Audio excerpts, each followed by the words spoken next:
This is my audience.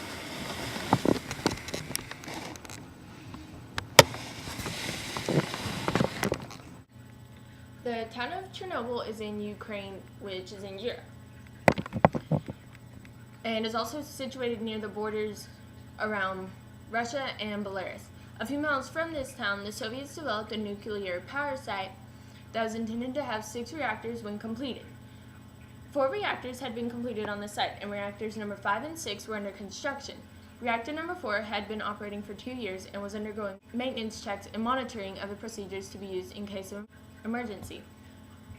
The monitoring process was faulty though, and in the process of testing there was an explosion and a meltdown in reactor number 4 that spewed over 200 times the amount of radiation released at Hiroshima and Nagasaki. The accident happened at 1 o'clock in the morning of April 26, 1986. The explosion was so bad actually that 2 guys jumped into the reactor and closed down a pipe, and if they wouldn't have done that, then the explosion could have held up the power of 10 nuclear bombs at one time. 600,000 to 800,000 firefighters and emergency workers came from all over the former of the Soviet Union to put out the fire. These people toiled for over 2 years to fully put out the fire, to relocate people, and then to build them new homes and get rid of all the radiation equipment. They also built a sarcophagus, which is a tomb which you can actually put radiation equipment in there so then it can't get out at all. Many of the people are now dead, disabled, or have committed suicide, which only 200,000 people died from that, but it's determined that 400,000 people at the end of this whole process will be dead because of the explosion. The town of Pripyat, the population was 45,000, was evacuated soon after the accident. Evacuation procedures were chaotic. People had to leave their homes, never to return. Many were actually relocated, and they could not come back after the explosion, because now you can go and for $250 you can actually go and tour it, which, even though that's safe and everything and you have to wear your suit and everything, it's going to be around 20,000 years before people can actually move in and start rebuilding their homes there. Over 7 million people were affected. The most heavily affected areas were Belarus, Russia, and then Ukraine. However, sheep in northern England and reindeer in Lapland had to be killed as they were irritated, so they didn't want them spreading the disease throughout their land and then to other people. Over 63 square miles of land had been affected.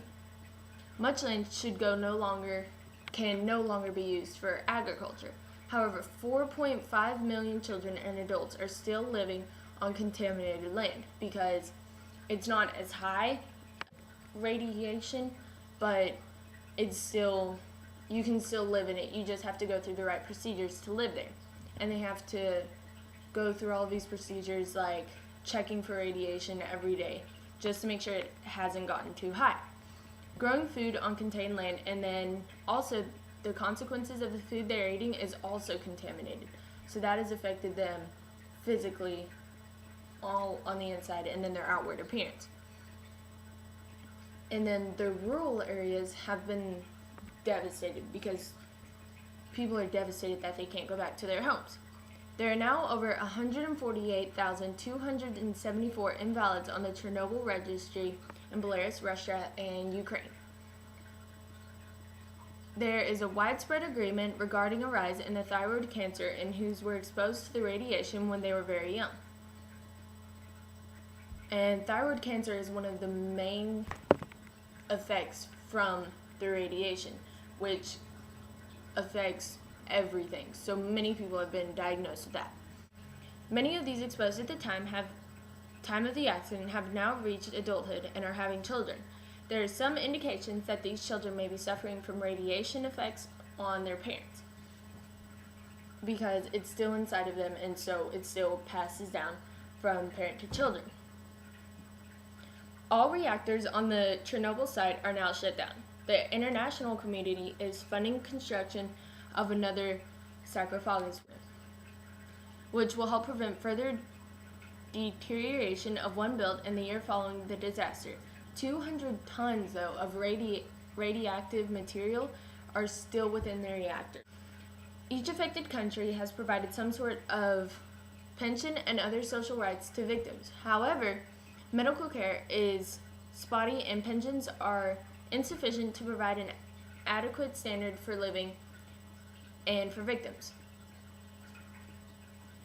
Many resettlement villages are isolated and from the mainstream of social life. Conditions of life make economic development in affected regions rare. A major thrust of the United States of Chernobyl Rehabilitation and Recovery Program is to engage the people in villages and communities affected in the improvement of their own lives. These initial social mobilization programs show some success. Also, this type self-help activity helps individuals who have been severely affected by the disaster to overcome the psychological stress and feelings of the victimized that many exercise. So they have to go through many procedures to fully help their outward appearance and all of their physical issues along with their mental disability, because it affected them in such a way that it's affecting their everyday lives just because they're thinking about it. Many of those affected by the Chernobyl disaster require massive and long-term humanitarian aid, medical supplies, and then assistance to orphanages and social problems gathered to dealing with the aftermath of the disaster. Also, the ones cleaning the site could only safely clean for 40 seconds, even if they're wearing their radiation masks and suits and everything, because the radiation is so hot. The first reading, whenever the explosion did happen, the first reading of radiation was only 3.6, which is actually safe to live in.